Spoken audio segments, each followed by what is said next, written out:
Lapor COVID-19, Citizen Reporting Platform. Platform sesama warga untuk berbagi data dan informasi terkait COVID-19. Menggunakan pendekatan citizen reporting atau crowdsourcing, chatbot lapor COVID-19 mudah digunakan oleh siapapun dan dimanapun. Segala bentuk laporan masuk akan diproses dan dijaga kerahasiaannya. Mekanisme pelaporan dimulai dengan sapa bot, kemudian memilih jenis laporan yang akan dilaporkan dan menjawab setiap pertanyaan yang ditanyakan oleh bot kami. Pertanyaan dapat berupa cerita, lokasi, foto, dan keterangan lainnya untuk mendukung laporan pelapor. Layanan lapor di Lapor COVID-19 saat ini.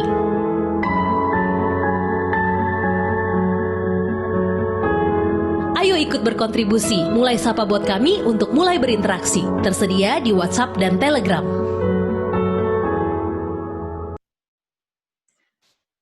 Baik, itu dia tadi penjelasan sedikit tentang apa itu lapor COVID. Nah, tapi mungkin ada perlu penjelasan lebih lanjut lagi tentang lapor COVID ini. Nah, lapor COVID ini adalah sebuah koalisi warga yang dirintis oleh individual-individual yang memiliki perhatian terhadap hak asasi warga, khususnya mengenai kesehatan masyarakat. Nah, lapor COVID-19 ini dibentuk pada bulan Maret 2020 sebagai respons dari merebaknya kasus COVID-19 di Indonesia.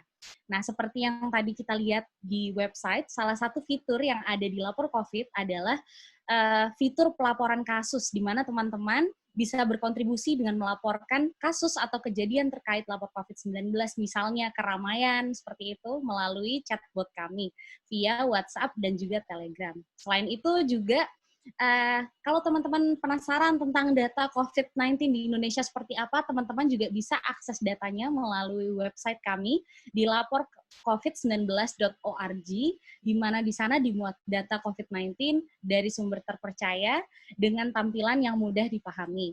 Selain itu juga lapor COVID-19 aktif menyebarkan ilmu kepada sesama warga, salah satunya melalui webinar dan juga kelas umum pandemi seperti yang kita adakan pada hari ini. Nah, kelas umum pandemi hari ini hadir dengan topik yang seru banget, yaitu mengapa kita gagal? Bisakah kita lebih baik dalam menangani pandemi? Sudah 7 bulan berlalu sejak WHO menetapkan situasi COVID-19 sebagai suatu pandemi. Sudah 7 bulan juga sejak kasus COVID-19 pertama terdeteksi di Indonesia. Namun dalam durasi yang tidak sebentar itu, 7 bulan, kita masih melihat banyak nilai yang merah dari rapot penanganan pandemi di Indonesia.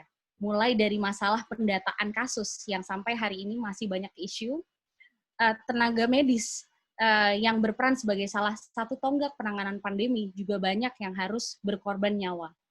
Belum lagi ditambah dengan isu-isu lain seperti pelaksanaan pilkada dan juga kontroversi Omnibus Law yang turut membumbui manajemen wabah di negeri ini. Banyaknya celah dalam penanganan pandemi di Indonesia juga bisa diintip melalui tren jumlah kasus positif harian yang sempat disebut oleh beberapa media asing sebagai an endless first wave atau gelombang pertama kasus COVID-19 yang nggak selesai-selesai. Nah, memang betul tidak ada negara yang siap 100% dalam menangani pandemi. Tapi buktinya ada negara-negara tetangga yang sudah mampu menekan laju perkembangan virus di masyarakat. Nah, hari ini kita akan membahas dan bertanya-tanya, apakah Indonesia gagal dalam menangani pandemi? Jika iya, kenapa? Dan sebetulnya bisa atau enggak sih Indonesia ini menangani pandemi dengan lebih baik? Nah, pada hari ini yang akan menjawab pertanyaan-pertanyaan kita tersebut adalah narasumber kita yang luar biasa. Beliau adalah Dr. Pandu Riono, MPH PhD. Beliau merupakan seorang pakar epidemiologi dan juru wabah. Mungkin teman-teman banyak yang sudah nggak asing lagi dengan beliau, karena beliau ini adalah salah satu figur yang selalu lantang dalam menyuarakan pendapat saintifik mengenai penanganan wabah di Indonesia. Baik Pak Pandu, kalau begitu langsung saja waktu dan tempat kami persilahkan Pak.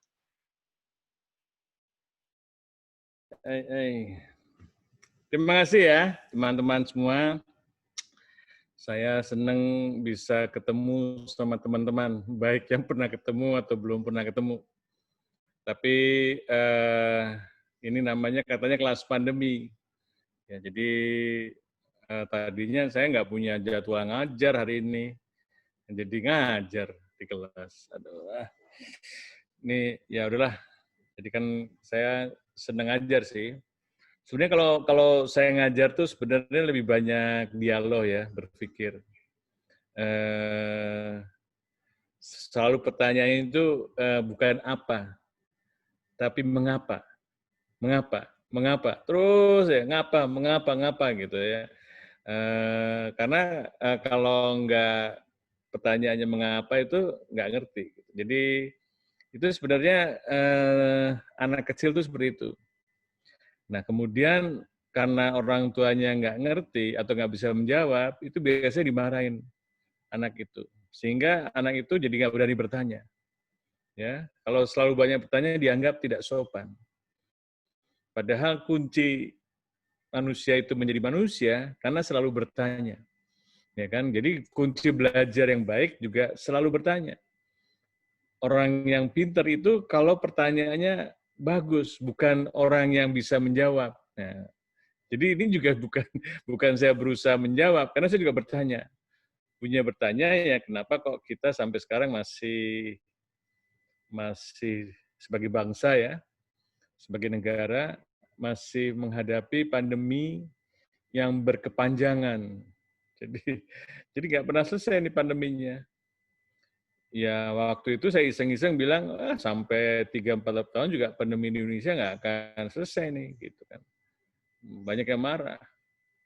Banyak yang marah kenapa? Karena biasanya bukan karena apa-apa. Katanya biasanya kamu tuh kalau ngomong tuh katanya lo kalau ngomong tuh kayak kutukan kata doa gitu. Jadi bisa terjadi gitu. Waduh saya bilang saya malah mengatakan demikian supaya jangan terjadi. Ya kan? Jadi kita harus bisa itu tidak terjadi. Nah, dalam perjalanan pandemi itu kita dari tim FKM UI termasuk saya selalu membuat prediksi. Ya, membuat prediksi. Jadi prediksi-prediksi itu kadang-kadang membuat kita jadi apakah benar atau tidak. Nah, kalau berdasarkan ilmu pengetahuan biasanya tidak terlalu jauh, ya kecuali ada sesuatu yang pengetahuan ini tidak sesuai atau perlu diperbaiki, ya kan?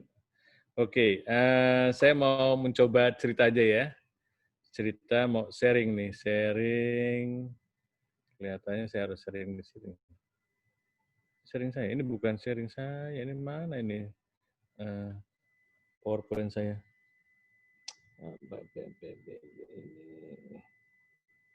Bentar. Mudah-mudahan ini. Kenapa kita gagal? Oh, ini nih.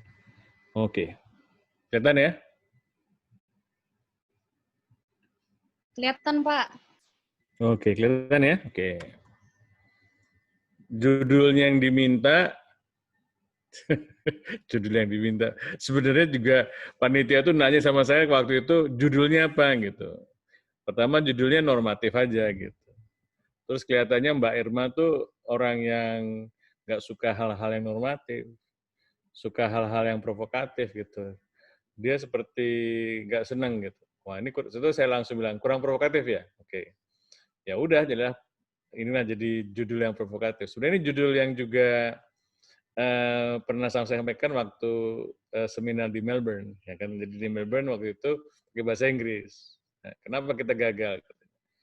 Bisa kalau lebih baik. Gitu. Dan ini juga sebenarnya diperbaiki dari sahabat saya juga yang di waktu itu lebih tajam lagi judulnya. Dan dia bilang ini nggak terlalu tajam lah. Jadi ini suatu kompromi. Ada teman yang juga menyarankan yang lebih kompromi. Nah ini komprominya, ya kan? Jadi pengertian gagal artinya sampai sekarang kita belum berhasil mengendalikan. Nah, ini kata-kata mengendalikan itu artinya kita berusaha menekan penularan. Ya kan penularan COVID ini luar biasa, ya kan? Dia bisa menjadi pandemi karena penularannya sangat mudah. Ya, kalau penularannya agak sulit, nah itu tidak cepat pandeminya. Karena penularannya mudah dari sistem pernapasan kita itu kalau melalui udara gitu kan, ini juga jadi mudah gitu. Dan memang terbukti termasuk melalui udara, tapi bukan berarti udara ada di semua ya, enggak, dari manusia juga. Jadi sumbernya dari manusia ke manusia. Sehingga mudah sekali terjadi, ya kan? Nah, ini yang membuat cepat sekali karena ternyata yang mampu menularkan itu sebagian besar orangnya tidak ketahuan, tidak bergejala. Jadi invisible. Jadi penularannya silent. Nah, ini berbahaya lagi. Kalau silent berbahaya lagi. Ya, dengan percakapan, dengan bicara itu sudah mampu menularkan, maka makin cepat penularannya. Dan kita lihat nih, bagaimana sih perkembangannya nih. Ya, ini mungkin ini agak out of date ya. Sebenarnya kita punya yang terbaru, tapi kita save dulu nih yang terbaru ini untuk berikutnya gitu. Untuk isu-isu yang lagi genting. Karena yang lagi genting itu sekarang ada ide ya kan untuk vaksinasi. Ya kan, jadi vaksinasi sebagai cara untuk mengatasi pandemi. Walaupun saya sudah berkali-kali bilang vaksinasi itu bukan cara untuk mengatasi pandemi gitu kan. Tapi nggak tahu kenapa pemerintah percaya itu, ya kan. Jadi nggak tahu yang didengar itu siapa. Banyak ahli mengatakan vaksinasi itu bukan cara untuk mengatasi pandemi. Ya, jadi narasi-narasinya itu membingungkan. Oh, kita harus menggunakan masker sampai ada vaksin. Nah, nanti November kalau ada vaksin, terus kita nggak pakai masker. Ya enggak, ya kan? Jadi ada komunikasi yang tidak sesuai di sini. Nah, kalau kita lihat nih orang sakit, nah itu sebagian besar tuh tidak ketahuan, apalagi tidak bergejala. Ya, kalau tidak bergejala, maka harus dites. Tes itu bukan tes itu yang mana gitu. Tentunya ada tes sudah pernah sakit, apakah tes yang sedang membawa virus atau sudah terinfeksi gitu kan. Kalau sakit lebih mudah, dites akan menjadikan bahwa oh dia memang terinfeksi. Nah, ini kan masalah infeksi, ya kan. Masalah penyakit menular. Ya, tapi sebenarnya kata penyakit tidak tepat karena penyakit itu harus ada gejala. Jadi masalah infeksi. Ya kan? Jadi kalau penyakit itu sudah bergejala, tapi sebagian besar tidak bergejala. Ya, dan virus ini memang virus yang sebenarnya sederhana, ya seperti sama seperti keluarganya dengan HIV, human deficiency virus, ya kan. Jadi ini RNA virus, jadi bukan DNA. Jadi dia tidak bisa berkembang bereplikasi kalau dia tidak menumpang pada sel orang, ya kan, pada sel manusia. Atau dulu mungkin selnya pada hewan, tapi sudah pindah ke manusia, ya kan, sudah pindah ke manusia dan terus bermutasi karena RNA ini sangat mudah bermutasi, ya kan. Jadi mutasi itu adalah bagian daripada temuannya yang kita pernah belajar teori Darwin. Jadi hanya makhluk yang bisa beradaptasi ya, adaptasinya selalu antara adalah mutasi. Karena untuk survival, yang bisa survive. Ya dia butuh survive, dia butuh terus menularkan, butuh pindah ke orang lain supaya dia tetap hidup gitu. Dan sehingga menjadi penyakit. Kalau kita lihat, nah masalah testing itu masalah yang sebenarnya sudah diamanatkan di dalam persiapan pandemi, ya kan? Jadi Perpres tahun berapa itu ada, ya kan? Dari 2019 ditandatangani Pak Jokowi. Termasuk tugas Kemenkes adalah menyiapkan jejaring testing. Jadi ini sebenarnya pandemi ini sudah kita predik. Ya, waktu saya terlibat dalam avian influenza, nah kita sudah menyadari bahwa ini akan ada pandemi, gitu kan. Pandeminya apa ini? Kalau avian influenza ternyata kan belum menjadi penularan dari manusia ke manusia, ya, masih terbatas di unggas. Jadi pandeminya, wabahnya di unggas. Nah, walaupun waktu itu dicurigai sudah lompat ke manusia, ya kan? Tapi ternyata tidak efektif, tidak bisa menularkan dari manusia ke manusia. ya. Jadi tidak ada klaster, tidak ada penyebaran yang mudah gitu kan. Dan kemudian SARS. Nah, SARS itu termasuk yang tahun 2003 itu. SARS itu sama penyakit ya, penyakit yang bergejala, dia severe daripada respiratory, ya kan, sistem pernapasan kita sesak gitu kan, dan kemudian ya, dan kumannya, virusnya itu sama, sama, cuman sedikit berbeda. Nah, berbedanya itu ternyata membuat virus itu menjadi lebih mudah menular dan karena dia tidak bergejala, jadi penularannya pada saat sebelum bergejala atau pada saat bergejala. Nah, kalau kita mau mengejar, mengidentifikasi orang yang sudah banyak terinfeksi, mau nggak mau testing. Ya, testing itu harus pilihan yang paling harus dilakukan. Ya. Dan kita bisa melihat berapa angka yang positif yang ditesting. Dan karena infeksi ini walaupun cuma numpang liwat, ya, jadi virus ini cuma numpang liwat ke manusia, gitu kan, selama paling lama sebulan gitu kan, itu kemudian inaktif dia. Tapi mampu membunuh banyak orang, ya kan. Nah, yang terkait adalah membunuhnya berdasarkan biasanya semakin tua usianya, semakin risikonya makin tinggi untuk mengalami kematian, ya kan. Kalau kita lihat bahwa testing kita masih rendah. Tapi waktu rendah, itu artinya apa? Artinya banyak penduduk yang sudah terinfeksi tetapi tidak teridentifikasi atau terdeteksi. Sehingga kalau hari ini Indonesia sesuai dengan prediksi sudah menjadi nomor 1 di Asia Tenggara, ya kan, hebat kan? Indonesia sudah nomor 1, gitu kan? Waktu saya tadi ditanya wartawan, gimana pendapatnya Mas Pandu terhadap, nggak apa-apa, bagus. Lo bagus gimana? Sesuai dengan prediksi. Memang prediksinya akan menjadi nomor 1. Lah iya, kenapa kok bisa gitu? Ya karena tidak ada upaya untuk mencegah penularan. Nah, jadi kan upayanya apa nanti ini? Ya, jadi positivity rate kita masih tinggi. Walaupun kita sudah nomor 1 ya di Asia Tenggara, tetapi karena testing kita terbatas, sesungguhnya di populasi, di masyarakat itu, yang sudah terinfeksi jauh lebih banyak. Ya kan? Jadi kita perlu melakukan sero survei ini. Nah, kita melakukan sero survei, kita mau melakukan di Jakarta. Mungkin bulan depan atau bulan depannya lagi kita lihat situasi.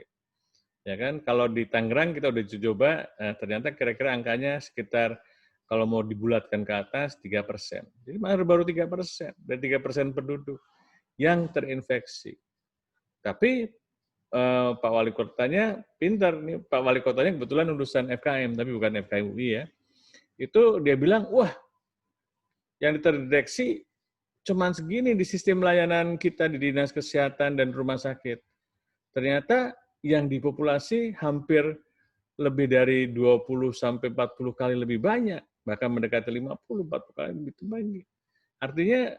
Artinya yang sudah terinfeksi cukup banyak. Ya, memang tidak ketahuan, tidak bergejala kan tadi. Ya, dan sebenarnya juga masalah data kan menjadi penting dalam pandemi ini. Ya kan, data itu bisa bermasalah karena testing kita terbatas. Ya, kemudian masalah lain adalah tidak semua terlaporkan dengan baik. Ya kan, misalnya karena terbatas yang meninggal dan dirawat COVID sudah diduga COVID, ya kan? Tetapi karena tesnya belum keluar, nggak diakui sebagai COVID, ya kan? Nah, kemarin ada upaya-upaya, bukan kemarin ya, beberapa minggu lalu, wah kalau COVID sama penyakit lain, itu penyakit jantung, bukan COVID yang menyebabkan kematian, penyakit jantung. Lah iyalah, ya kan? Semua orang dengan kematian, akhirnya kan henti jantung dan henti napas. Ya. Tapi dia dirawat karena COVID. Nah, COVID itu meluas penyakitnya. Bisa ke jantung, ke otak, ke ginjal, ya kan. Jadi kalau penyakit ini luar biasa dampaknya secara sistemik ya, secara sistemik dalam tubuh karena tubuh kita itu juga memerlukan reaksi perlawanan, tapi kadang-kadang reaksi perlawanan juga berbuah negatif. Ya, membuat menjadi proses inflamasinya berlebihan sehingga juga membunuh kita juga. Ya, ini kadang-kadang orang nggak sadar ya bahwa perlawanan yang terlalu kuat pun juga bisa membunuh ya, dari sistem imunitas kita. Dan kalau kita lihat ini walaupun angka kematiannya kelihatan menurun, tapi sebenarnya kan ini kematian yang terkonfirmasi, ya kan belum melihat berapa apakah menurunnya karena betul-betul menurun atau tidak. Ini angka statistik ya. Oke, itu situasi sekarang ini, ya kan situasi sekarang. Dan orang suka nanya ini. Nah, ini kurva pandemi ini. Nah, jadi kurva pandemi itu kalau kita hanya mengandalkan laporan harian, nah, itu laporan harian itu kayak gini nih. Ya kan, jadi bukan angka kasus hari ini. Mungkin sebenarnya kasus kita melebihi nomor 1 di Asia Tenggara ini sudah terjadi seminggu yang lalu. Ya kan?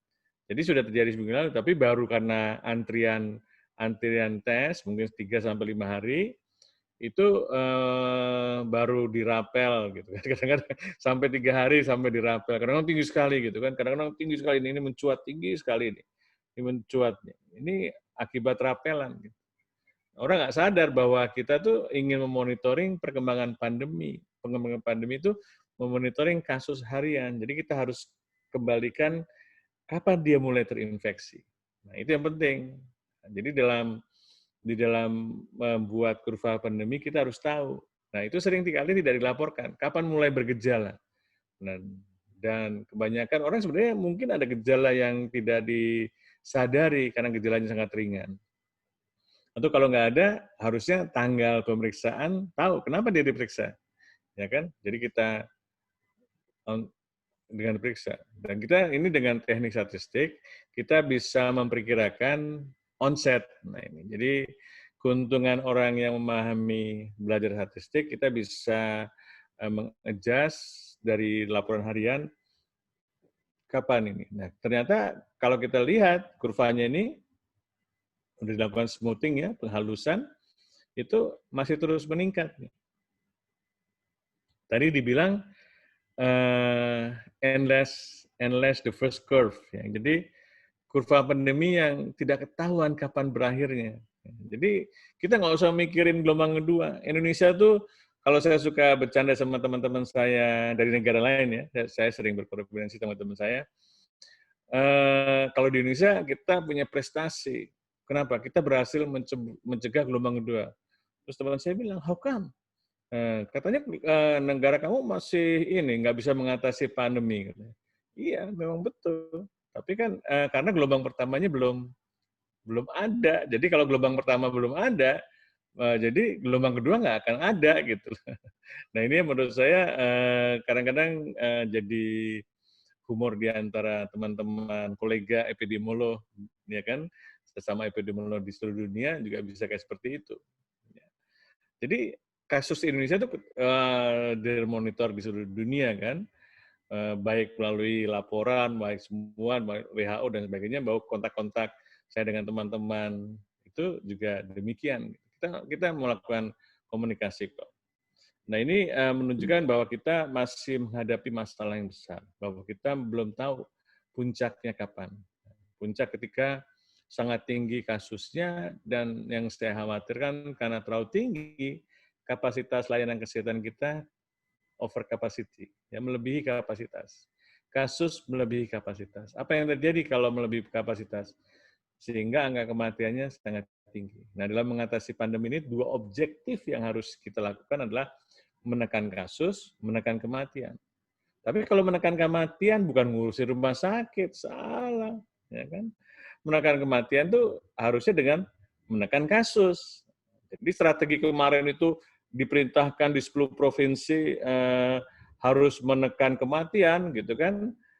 Strateginya jangan di rumah sakit, strateginya harusnya di menekan kasus di populasi, ya kan? Jadi salah strategi, salah cara pendekatan, ya udah pasti gagal. Pasti di 9 provinsi akan naik terus.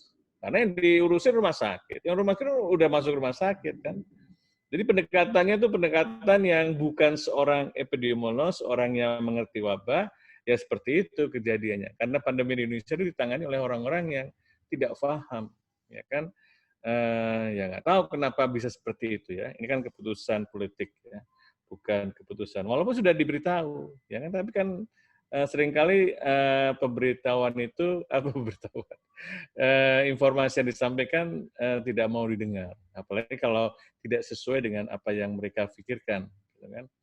Jadi mereka sudah punya selective hearing, selektif, ya kan? Jadi sudah punya filter sehingga komunikasinya tidak sampai karena mereka sudah punya filter-filter yang menyebabkan informasi hanya yang mereka mau saja yang didengar. Nah, kalau kita lihat reproduktifnya di Indonesia itu ini masih 24 September ya. Sekarang kita lebih naik lagi nih, sudah sampai di atas 110 ini. Artinya kalau ada 1.000 orang akan dalam waktu singkat menularkan pada 1.100. Nah, 1.100. Ya kalau ada 2.000 ya 2.200 ya, yang sudah membawa virus. Jadi ada kelipatan-kelipatan semacam itu. Ya, dan Indonesia itu belum pernah di bawah 1. Ya, belum pernah di bawah 1. Jadi angka reproduktif efektifnya itu masih tinggi. Walaupun di atas 1, 1,1 itu tergantung jumlah orang yang membawa virus. Orang yang membawa virus itu orang yang aktif ya. Cukup banyak, kalau 1 juta ya jadi besoknya udah jadi 2 juta. Nah, yang jadi kelipatan ya kan. Satu menularkan 1 minimal, tapi kan ini kan lebih dari 1. Ya kan, jadi tidak hanya 1 juta, tapi mungkin jadi 1/100.000. Jadi dalam waktu hari berikutnya akan menjadi 2 juta misalnya. Ini contoh aja, ya contoh bagaimana kita mengatakan pandemi belum terkendali. Dan narasi yang suka disampaikan benar sih, narasinya suka benar gitu kan. Tapi salah penggunaannya. Kenapa dipakai? Untuk pembenaran. Ya misalnya, pilkada harus dilanjutkan karena kita tidak pernah tahu kapan pandemi ini berakhir. Memang betul, kita nggak pernah tahu kapan pandemi ini berakhir. Ya kan? Karena untuk mengakhiri masalah penyakit menjadi bagian masalah public health itu butuh waktu. Ya, makanya dirjen di Kemenkes itu namanya Dirjen Pengendalian Penyakit. Ya kan? Ya kan? Kemarin baru ada Global Tuberculosis Report, ya kan? Saya juga teman-teman tuh membuat pemodelan tuberkulosis karena saya lagi berniat membantu pemerintah untuk mengatasi tuberkulosis, mengeliminasi. Ternyata gara-gara pandemi ya kasus kita naik. Ya, jadi insidennya walaupun turun, tapi karena jumlah ini kematian juga naik. Ya, sekarang yang tadinya kita jumlah kasus tuberkulosis di Indonesia nomor 3, naik lagi ke peringkatnya nomor 2. Ya kan, jadi kemarin ditanya, kok bisa naik? Ya bisa lah. Gitu kan 2 bulan yang lalu saya sudah pernah presentasi akibat pandemi ini akan meningkatkan penularan. Kenapa kok bisa menurunkan penularan? Kan semuanya pakai masker. Siapa bilang semuanya pakai masker? Kalau di rumah kan nggak pakai masker, ya kan? Nah ini salah satu solusinya sesuai dengan Undang-Undang Karantina, ya undang-undang yang dibuat 2018, undang-undang tuh. Bangsa Indonesia tuh kalau bikin undang-undang tuh heboh banget, dan ongkosnya besar loh. Ongkos untuk membuat undang-undang tuh biayanya besar. Bayangkan kemarin untuk membuat undang-undang baru itu sampai rapat di hotel di mana, wah mahal sekali, ya kan, untuk membuat undang-undang. Jadi undang-undang karantina itu prosesnya mungkin 3-4 tahun, saya lupa itu, ya lebih lama daripada undang-undang yang baru keluar, ya. Dan apa yang terjadi? PP-nya sampai tahun 2020 nggak ada peraturan pemerintahnya. Jadi kan harusnya antara undang-undang karantina untuk mengatasi termasuk pandemi itu seharusnya ada peraturan pemerintahnya. Ya, begitu cerobohnya teman-teman di Kemenkes atau teman-teman di pemerintahan, ya sampai tidak mengawal sampai terjadi peraturan pemerintah. Sibuknya sosialisasi undang-undang. Saya ingat banget tuh. Ada sosialisasi undang-undang 2018, ya kan? Terus pertanyaan saya, kapan kita membuat PP-nya? Oh nanti dulu, oh nanti kapan? Kapan tunda ya, udah nggak pernah terjadi. Ya sampai kita menghadapi pandemi. Nah di dalam undang-undang karantina itu ada, kalau ada pandemi di awal supaya tidak meluas, kita bisa melakukan yang disebut karantina wilayah. Kita bisa melakukan pembatasan sosial berskala besar. Terus ada penjelasannya, minimal menutup kegiatan-kegiatan perkantoran, ya kan, kegiatan-kegiatan ibadah yang berjamaah dan sebagainya. Banyak sekali, ada beberapa, tapi nggak terlalu detail, ya kan? Dan ketika akhirnya dipilih solusinya pembatasan sosial berskala besar, nggak ada yang ngerti. Apa artinya pembatasan sosial berskala besar? Kenapa nggak ngerti? Karena nggak ada PP-nya. Ya. Waktu itu langsung dibuatkan PP-nya. Tapi di PP-nya sendiri tidak jelas, karena hanya dibuat 2 hari, bayangan 2 atau 3 hari saya waktu itu. Ya kan? Waktu itu saya juga ditanya sama teman-teman di Kemenkes. Nih kita udah buat PP-nya. Saya bilang pakai undang-undang karantina aja, terus dibuatkan PP-nya. Ya bikin PP seperti ini nggak akan jalan gitu. Kenapa? Untuk melakukan pembatasan sosial harus minta izin, minta ini. Wah ini nggak bener nih. Saya bilang cabut aja dah daripada nanti bermasalah. Wah nggak bisa, ini baru diputus kemarin oleh tangan Pak Presiden, tangan Pak Menteri gitu kan, ada Permenkesnya. Ya. Tapi ya, akhirnya PSBB, ya kan? Nah itu kenapa kita sampai sekarang masih gagal. Regulasinya saja nggak jalan. Ya kan? Oke, jadi kalau kita lihat dampaknya, itu kurvanya itu harusnya pada tadi dalam kalau belajar matematik pemodelan ya, itu kita punya parameter-parameter yang mengukur kecepatan. Ya kan? Kecepatan itu kita simbolkan dengan beta. Beta itu jumlah rata-rata orang yang ditularkan dari satu kasus seperti tadi kurva pandemi angka reproduktif rate tadi. Ya kan? Jadi waktu itu kita perkirakan berapa. Nah ini pakai asumsi karena kita nggak punya data, ya kan? Sehingga ternyata kalau kita lihat, ya kan kita amati dari sebelumnya, dari kurva sebelumnya, dan kemudian kita pelajari, memang ternyata pembatasan sosial berskala besar, walaupun tidak sempurna, itu bisa menurunkan dari separuhnya. Jadi penduduk yang tinggal di rumah itu akan menurunkan penularan. Ya betul, gampang. Ya, karena dalam konsep PSBB itu termasuk yang kalau benar-benar dilakukan, itu tuh tidak ada waktu itu heboh, nggak boleh pulang kampung, nggak boleh mudik. Memang harus dibatasi, nggak boleh bergerak. Ya kan, kalau bergerak ya virus ikut bergerak. Virus ini nggak bisa lompat, nggak bisa jalan, nggak bisa terbang. Dia ngikutin manusia aja. Manusia pindah ya dia ikut pindah. Ya kan, jadi kalau dia ingin kalau waktu itu saya bilang seharusnya kita itu satu global nih, satu bumi itu freeze gitu kan, freeze selama 2 minggu atau selama 1 bulan, freeze benar gitu, nggak pergi-pergi. Itu pandemi langsung terkendali, ya kan? Tetapi kan itu tidak mungkin terjadi, ya kan? Disuruh di rumah beberapa hari aja bikin heboh ya kan? Kemarin ada pengetatan kedua di DKI, wah heboh gitu. Heboh banget gitu. Padahal itu harus dilakukan untuk menekan penularan yang sudah secara kita prediksi akan melampaui potensial, melampaui kapasitas layanan kesehatan kita. Ya, pengetatan itu harus dilakukan. Oke, ya kan. Jadi kalau kita lihat, nah ini kalau di DKI lebih enak karena tim FKMU ini diminta membantu menganalisis data DKI dan kemudian memberikan saran-saran kebijakan apa yang harus dilakukan. Nah, kita menggunakan big data ini. Ini adalah big data untuk monitor apakah pembatasan sosial berskala besar itu kita lihat, kita monitoring dari penduduk yang tinggal di rumah. Ya, kalau penduduk semua tinggal di rumah nggak dari penularan.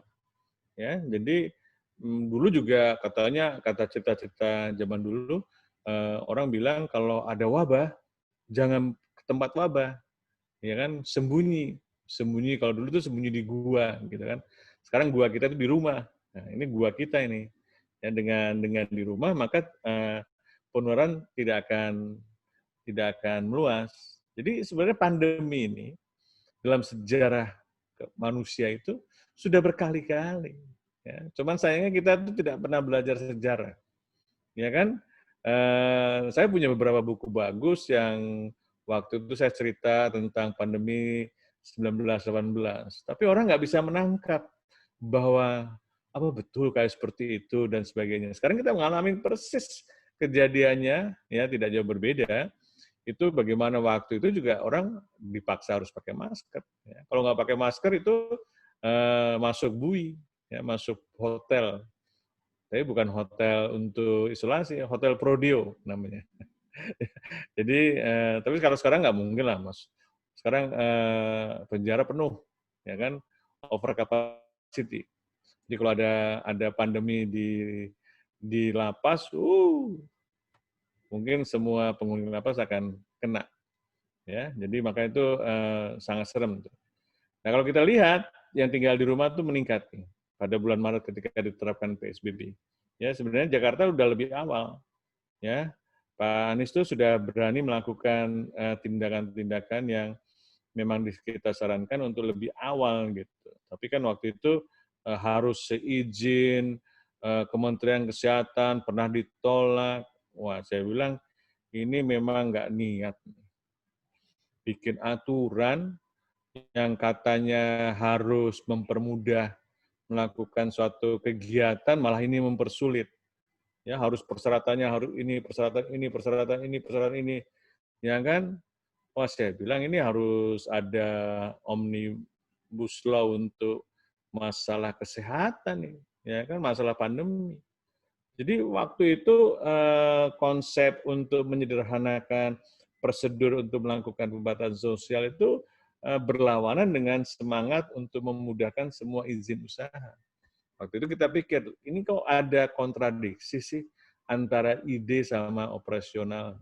Jadi ada hal-hal yang Indonesia itu ternyata memang full of contradictions.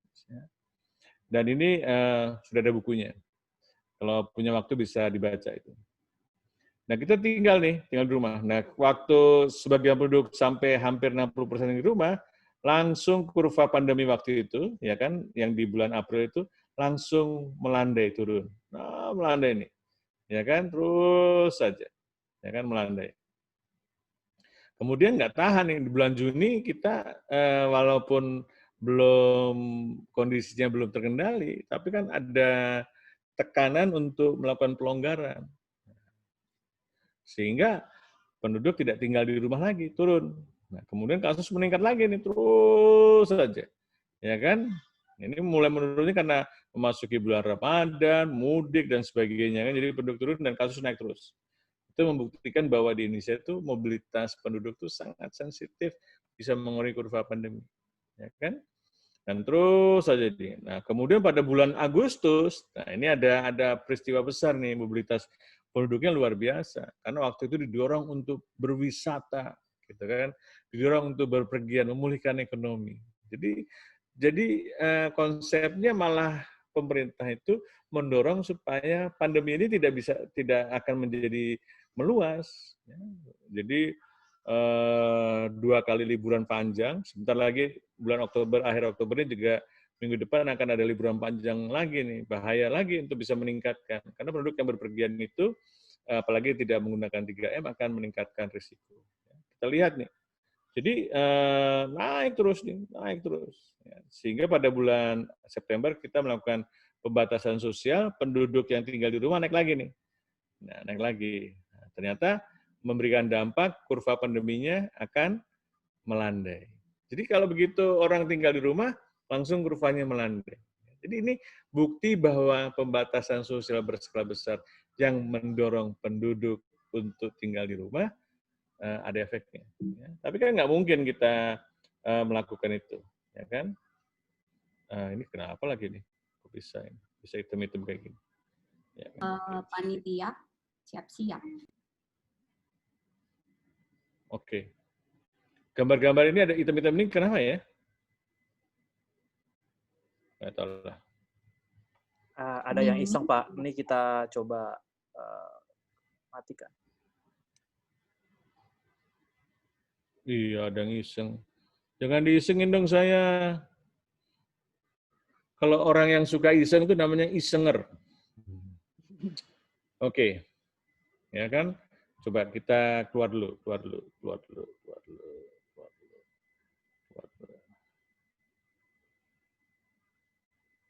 Mungkin bisa dihentikan dulu Pak share screen-nya, kemudian diulang share screen lagi. Iya, saya mau melakukan itu sebentar. Oke, stop share di sini. Oke.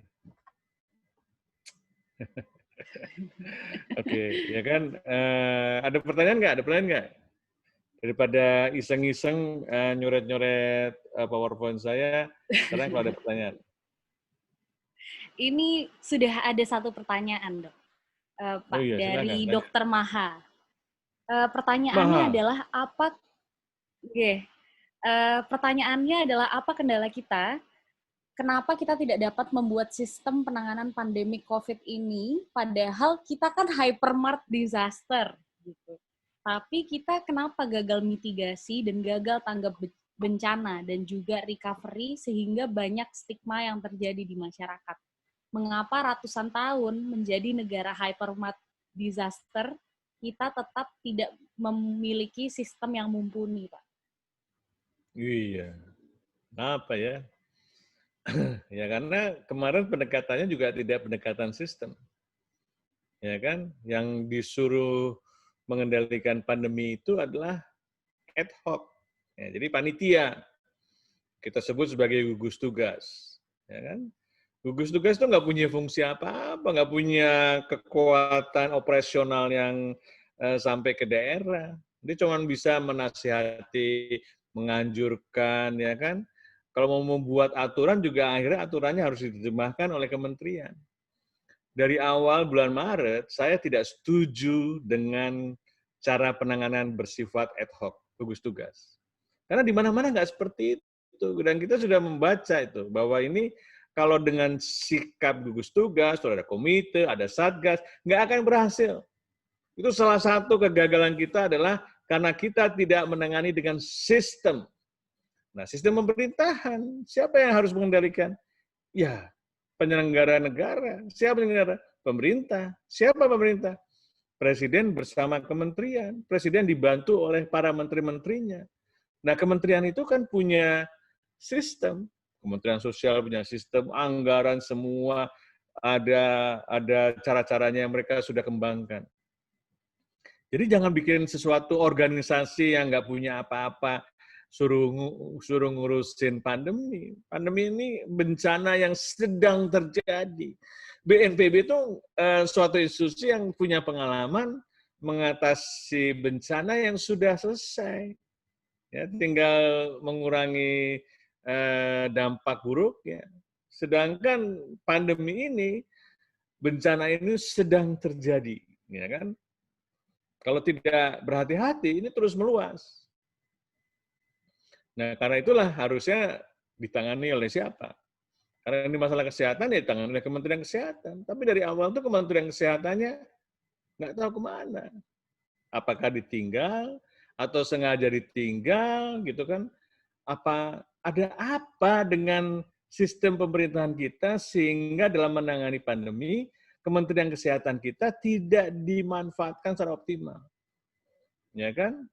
Ya, nggak tahu gitu loh kenapa gitu kan. Sampai sekarang saya sudah mengusulkan untuk melakukan surveillance, testing, pelacakan kasus, isolasi. Itu topoksinya Kementerian Kesehatan, nggak mungkin gugus tugas, nggak mungkin satgas. Dia nggak punya pengalaman, nggak tahu lah, nggak punya sistem, ya kan? Yang punya sistem siapa? Kementerian Kesehatan. Di Kementerian Kesehatan siapa yang menangani? Ya Dirjen P2P, Dirjen Pengendalian Penyakit, ada Direktorat Surveillance, ada direkturnya yang punya sistem sampai ke daerah, ya kan? Nah ini yang menurut saya jadinya tidak jalan, ya kan? Ya jadi tumpang tindih. Udah satgas, gugus tugas, nggak jalan. Dibuat satgas dengan asumsi satgas ekonomi sama satgas pandemi akan bisa equal, harus seimbang. Nggak ada hal-hal yang seimbang itu dalam masalah pandemi. Atasi dulu pandemi, kemudian kita bisa mengatasi pemulihan ekonomi. Ya kan? Nah, itu kemudian karena gagal lagi, nggak berhasil, ditunjuk seorang menteri yang bisa marah-marahin orang, ya kan? Nggak jalan juga gitu kan. Tugasnya bukan marah-marahin orang, membangun sistem. Jadi kita itu sekarang tugasnya membangun sistem. Sistem kesehatan publik yang kuat untuk bisa mengatasi pandemi. Karena pandemi kita di masa mendatang itu bukan hanya COVID loh, bukan hanya COVID. Mungkin yang akan datang mungkin ada penyakit lain, infeksi lain. Dan jangan lagi kita terlambat dan menyangkalnya dan berespon. Jadi kita harus membangun sistem untuk mewarisi ke generasi berikutnya. Mungkin kalian yang mengalami, saya udah nggak mengalami lagi. Anak kalian mungkin juga akan mengalami. Tapi kalau sistemnya ada, dibangun, kita membangun sistem di negara kita sehingga kita tidak keteteran seperti sekarang. Jadi kita harus mewarisi. Jadi pemerintahan sekarang itu mempunyai legacy, ya, punya suatu amanat yang bisa dikenang oleh generasi mendatang karena berhasil membangun sistem. Itu yang harus dilakukan, tapi nggak dilakukan, ya kan? Dan kemudian punya ide lah, disangkanya vaksin itu bisa menyelesaikan pandemi. Nggak ada dalam perjalanan peradaban manusia yang kita sejak vaksin bisa mengatasi pandemi dalam waktu singkat. Itu jangka panjang, ya kan? Tapi surveillance itu harus tuh nggak bisa ditinggalkan karena kuncinya di surveillance. Dan kemudian apa? Penduduk harus diajak, ya kan? Tapi nggak diajak, ya kan? Jadi di dalam buku textbook dalam penanganan outbreak tuh saya suka cerita the community is the front line, garda terdepan in every outbreak response. Bayangin, itu tertulis sebagai kutipan yang harus dipelajari oleh seorang epidemiolog, ya kan? Sehingga ya karena epidemiolognya juga nggak diajak, nggak didengar, ya kan? Kami epidemiolog kan banyak, nggak usah saya lah. Yang lain juga boleh denger yang lain, kan nggak harus saya. Kita kembali ya, kita coba. Jadi kira-kira gitu, Mas. Mana tadi? Ini. Nah, tadi kalau udah saya turunin, coba belum lagi. Coba ininya saya naikin. Ini saya harus banyak tutup karena banyak PowerPoint yang saya buka tadi. Ya, sorry banget. Mana tadi? Kelas pandemi. Oke. Kelas pandemi. Oke. Supaya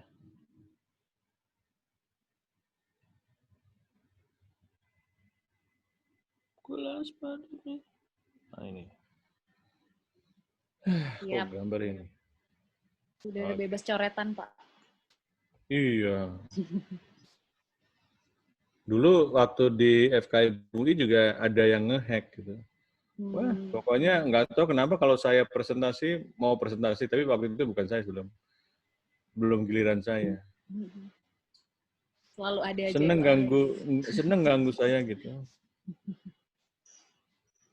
Padahal saya bilang jangan ganggu saya dong.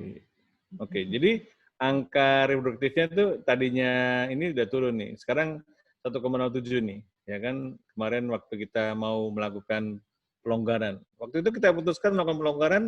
Memang kita udah mengusulkan Pak Anies kalau kita pengetatan jangan lama-lama, gitu kan? Paling lama sebulannya cukup. Kalau gitu kita siapkan pelonggaran. Iya, kita harus siapkan pelonggaran, gitu. Orang bilang, apakah sudah tepat melakukan pelonggaran? Ya tepat lah, karena kalau semakin lama nggak efektif. Ya, kenapa nggak efektif? Masyarakat udah bosen, ya kan, udah fatigue, udah lelah, ya kan, disuruh tinggal di rumah. Jadi pembatasan sosial berskala besar tuh bukan solusi. Terus dikatain lockdown. Enggak, orang nggak ada kata-kata lockdown kok. Siapa yang bilang lockdown gitu kan? Memang maksudnya kalau dalam bahasa Inggris bisa diterjemahkan dalam lockdown. Tapi kan kita kan pembatasan sosial berskala besar. Dan itu ada PP-nya, ada regulasinya. Ya kan? Yang tanda tangan siapa? Pak Presiden. Terus ada Permenkesnya. Siapa yang tanda tangan? Menteri Kesehatan. Bukan hal yang sesuatu yang dicari-cari, itu aturannya ada, semua melaksanakan sesuai dengan aturan. Ya jangan dimarahin lah, kasihan kalau dimarahin terus, orang kita lagi mau mengendalikan pandemi. Ya, oke. Nah, jadi masalah kemarin itu kehebohan DKI melakukan pembatasan sosial itu serba salah. Ya, satu, kita harus melakukan pengetatan, itu bukan kita inginkan karena kita harus menekan pandemi, ya kan? Dan kemudian dimarah-marahin tuh, dimarah-marahin Pak Gubernurnya, kasihan gitu. Ya untung Pak Anies sabar. Nah, kalau saya dimarahin kan saya marah lagi, saya balik kalau dimarahin saya. Enak aja marah-marah orang tua gitu kan, saya bilang. Jadi menurut saya jadi isu yang besar gitu kan. Begitu dilonggarkan, dimarahin juga. Kenapa buru-buru kelonggaran? Emang udah siap? Nanti kalau naik lagi gimana? Ya udah pasti naik lagi. Tapi kan kita berusaha supaya kita tidak naik lagi. Nah gimana caranya? Surveillance kita tingkatkan. Sekarang kalau kita lihat pelonggarannya kan beda. Pelonggarannya sekarang semua kegiatan walaupun banyak yang dibuka harus tercatat. Karena apa? Untuk memudahkan pelacakan kasus. Karena surveillance itu ya kan adalah pengamatan penyakit, tupoksinya Kementerian Kesehatan. Yang boleh melaksanakan surveillance penyakit itu hanya Kementerian Kesehatan. Itu ada regulasinya, ada undang-undangnya. Apa tugas Kementerian Kesehatan? Ya kan, bukan kementerian lain, nggak bisa kementerian lain. Bukan badan lain, nggak boleh BNPB. Nggak punya hak dia. Ya kan, walaupun di sana ada aturan-aturan baru, nggak bisa. Nggak bisa. Nggak mungkin juga, nggak punya keterampilan, nggak punya pengetahuan, nggak punya sistem. Ya, jangan sok tahu gitu loh, karena nggak bisa tadi, ya kan?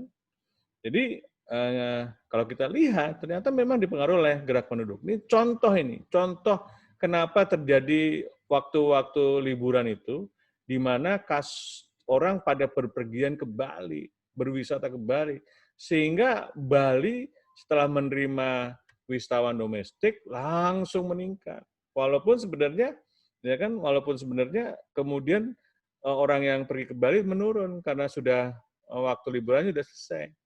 Tapi kan penularannya sudah terjadi di komunitas masyarakat Bali. Ya. Itu menunjukkan bagaimana pergerakan penduduk itu sangat mengaruhi. Ya kan? Jadi kalau penduduk sudah bergerak, maka kita harus melakukan tadi surveillance. Kalau nggak bisa lakukan surveillance, kita akan gagal. Kuncinya di surveillance, bukan di vaksin. Ya kan? Dan perilaku penduduk 3M, dua kombinasi ini. Surveillance itu apa? Testing, lacak, isolasi untuk memutus rantai penularan. Jangan testing saja diomongin, pelacakannya masih benerin juga. Satu orang harus minimal 30. Bagaimana membangun itu? Kita latih petugas laser, kita gunakan teknologinya, kita gunakan macam-macam. Ya kan? Tanpa itu kita tidak bisa mengendalikan penyakit. Jadi jangan sekali-sekali bermimpi bisa mengendalikan pandemi kalau tidak mempunyai surveillance dan perilaku 3M yang kuat. Ya kan? Itu ilmu itu. Ya, nggak bisa vaksin. Walaupun nanti ada vaksin, surveillance harus tetap jalan. Tapi karena apa? Karena untuk mencapai tingkat imunitas penduduk butuh cakupan yang luas. Ya kan? Ya, jadi pakai masker. Pakai masker tuh 102 tahun yang lalu. Waktu itu Spanish flu kita bisa atasi dengan hanya pakai masker. Disiplin banget kalau lihat foto-fotonya. Ya kan? Dan kemudian juga menjaga jarak, ada waktu itu konsepnya. Nah, mencuci tangan. Kemarin ini kan hari cuci tangan. Ya kan? Jadi cuci tangan itu termasuk kenapa kita dulu bisa menekan avian influenza. Ya, karena ketika virusnya sudah beredar di mana-mana, ya kita nggak boleh karena tangan kita ini vektor terbesar untuk memindahkan penyakit dari lingkungan berkombinasi ke saluran pernapasan kita. Karena kita suka megang bagian daripada muka kita. Ya, nah ini yang menurut saya jadi surveillance itu penting sekali. Ya. Saya singkat, tes, lacak, isolasi. Karena saya nggak mau pakai 3T. Kenapa pakai 3T? Karena T yang terakhir itu treatment. Nah, pemerintah, ya kan, fokusnya ke pengobatan. Banyak riset pengobatan kemarin, import obat baru, namanya res apa? Depannya res lah. Ya. Jadi Remdesivir. Nah, sekarang udah terbukti, ya kan, hasil studi solidarity trial menyatakan bahwa obat-obat kloroquine, remdesivir, dan lain-lain sebagainya itu tidak menekan kematian, ya, tidak menekan orang harus pakai ventilator. Ya. Jadi tidak ada manfaatnya. Oke. Jadi kalau mengenai pandemi ini jangan di pengobatan, ya kan? Jadi di mana menekan kasus penularan. Kalau kita bisa menekan kasus penularan, yang masuk rumah sakit juga sedikit. Jangan menggunakan istilah, oh angka kesembuhan meningkat. Ya udah sebagian besar akan bisa sembuh, terutama yang tidak bergejala atau tidak sakit. Yang kita usahakan angka yang orang yang sampai harus masuk rumah sakit nggak boleh mati. Nah, tapi kan bagaimana caranya? Susah. Ya, karena tadi, kalau yang kena orang usia sudah agak tua atau dengan komoditas, maka kematiannya akan tinggi. Ya, jadi ini 3M. Nah, ini 3M nih, waktu itu kita pilih nih, kita harus pakai istilah 3M. Kenapa? Ya kan? Oh enggak, 3M ini udah dipakai oleh dengue, nggak boleh, demam berdarah. Ya kan? Enggak, pakai 3M aja. Nah, itu kan nggak ada hak paten, nggak ada copyright. Emangnya orang yang ngurusin demam berdarah nanti bisa menuntut kita, ini hak patennya demam berdarah? Enggak. Karena ini mudah diingat. Mencuci tangan, memakai masker, menjaga jarak. Ya kan kalau bahasa Inggris itu 3W, 3W. Oke, nah 3M itu kenapa? Ternyata dari hasil studi, ini ada semua studi, mencuci tangan itu memang bisa menurunkan penularan, menurunkan risiko, ya kan? Dan juga apalagi pakai masker, walaupun masker kain, ya kan? Tetap menurunkan risiko, ya kan? Menjaga jarak itu kalau stay at home itu menjaga jarak yang luar biasa, bagus banget nih. Ya kan? Jadi konsep dengan 3M tadi, satu-satu saja bisa menurunkan risiko, maka kalau tiganya menggunakan berlaku 3M tadi, risikonya nggak rendah. Apalagi setiap orang melakukan. Berapa banyak setiap orang itu? Paling tidak 85% kalau kita bisa mencapai perilaku 3M pada penduduk, itu penularan akan menurun. Ya, nah ini akan menurun drastis. Bagaimana kita tahu kalau baru ada yang tidak ada yang tertular, tapi kalau mau terkendali, ya kalau mau terkendali harus 85%. Jadi tugas pemerintah dan tugas kita bersama adalah mencapai orang pakai masker dan 3M tadi. Setiap orang, usahakan setiap orang, ya kan? Nanti ini yang kita sebut sebagai konsep herd immunity. Jadi setiap orang itu punya vaksin, sudah divaksin. Vaksinnya apa? Masker. Jadi masker itu adalah vaksin terbaik. Bukan vaksin dari negara lain yang belum tentu jelas berapa persen efektivitasnya. Kalau masker kita sudah tahu berapa besar efektivitas pelindungannya dan berapa banyak yang harus pakai masker. Ya kan? Ini artinya berapa banyak yang harus divaksinasi. Kalau mau menurunkan pandemi, terkendali 85% orang pakai masker, maka kita akan mencapai herd immunity akibat masker sehingga penularan tertekan. Itu konsepnya, ya kan? Ngapain mikirin vaksin yang beli-beli ijon-ijonan itu? Orang belum ada vaksin, masih uji coba, ya kan? Dijanjikan November mau ada vaksin. Kita belum tahu berapa besar efektivitasnya. Kita belum tahu apakah aman atau tidak. Gamblingnya terlalu besar, sangat berbahaya. Kenapa?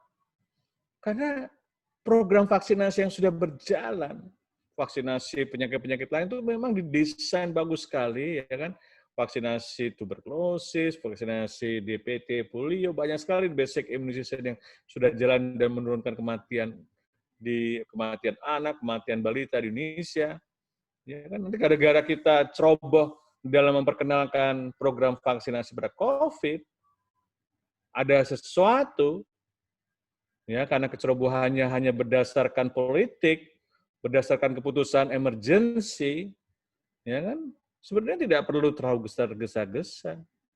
Dengan surveillance dan 3M ini, kita bisa mengendalikan pandemi. Cuma kita tidak melakukan itu problemnya.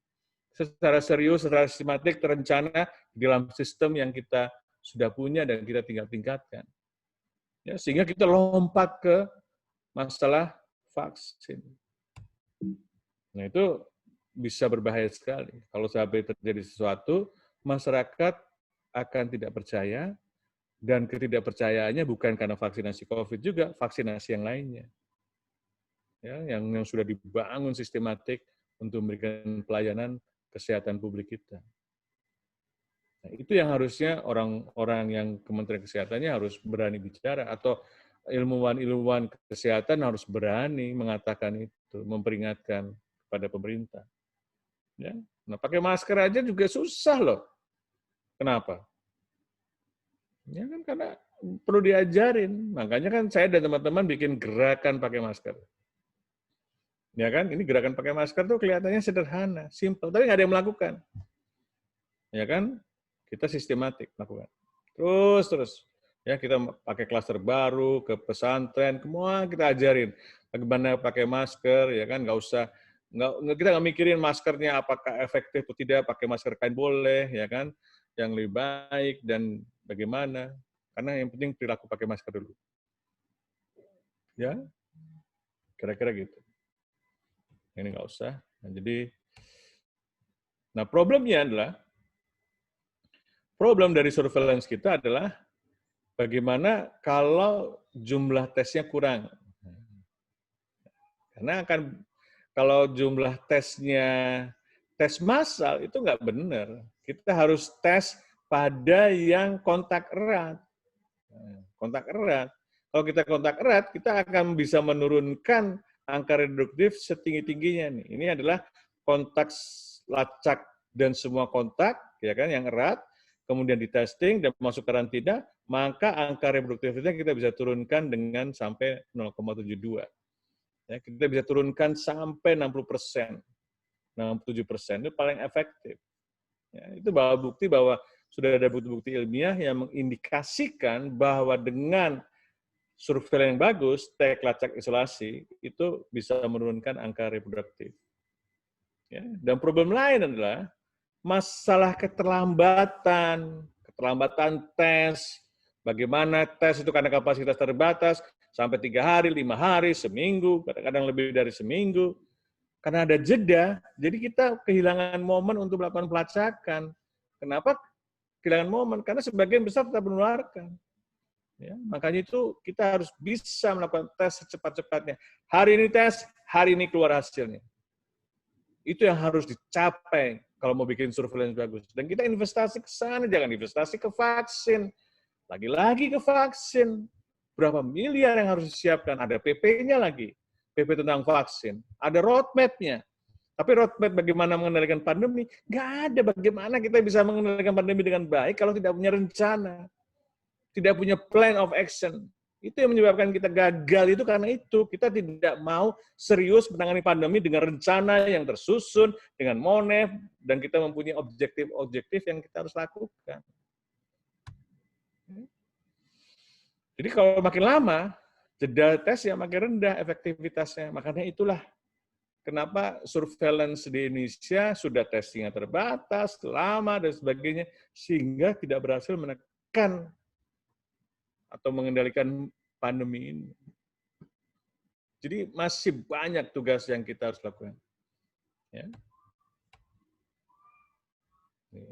Oke.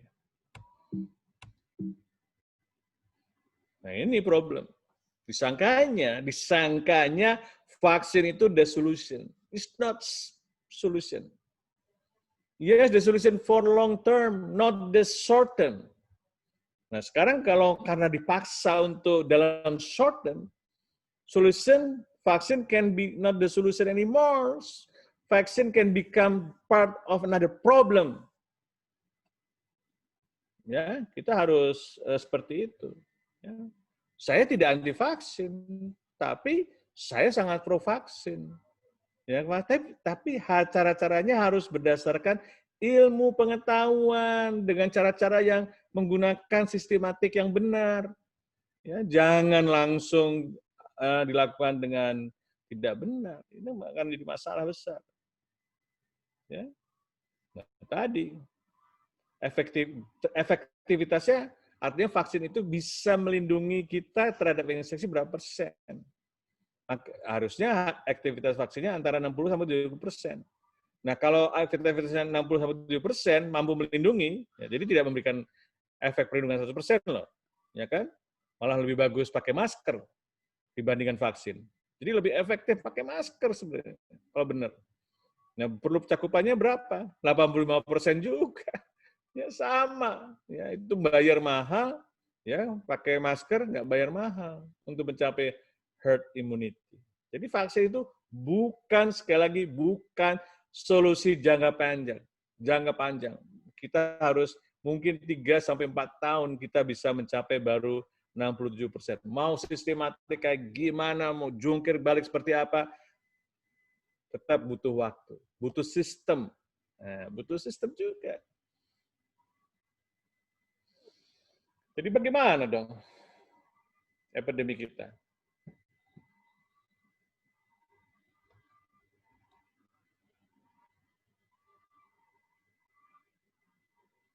Gimana?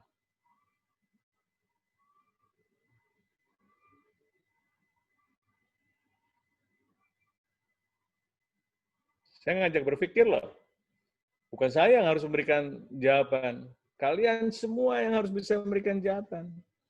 Kalau caranya seperti ini, ya kita akan menghadapi pandemi yang berkepanjangan. Jadi prediksi saya yang sampai tahun depan akan terjadi.